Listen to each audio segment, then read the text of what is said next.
Welcome to Burlap Teachers. Enjoy the video. You will enable picture-in-picture now. Go to System Settings and confirm Messenger has PyP/overlay permission or open Messenger and accept prompts.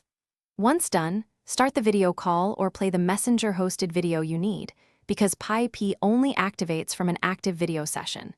Make sure audio is playing, so the system treats it as media. After call/video starts, you are ready to minimize the app. Do not close the session. Only then can you trigger the floating PyP window. You will now trigger picture-in-picture by leaving Messenger with the home gesture or home button. Once you swipe up or press home, the active video becomes a floating window.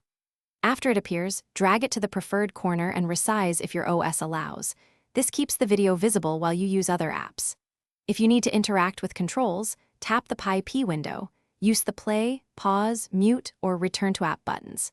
Keep the original session running for continuity. You finish by tapping the floating window to restore full screen or by ending the call from within Messenger when done.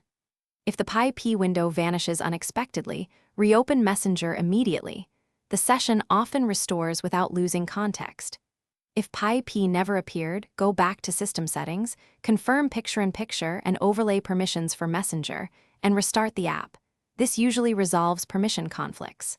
If problems persist, reboot your device, because lingering processes can block PyP activation.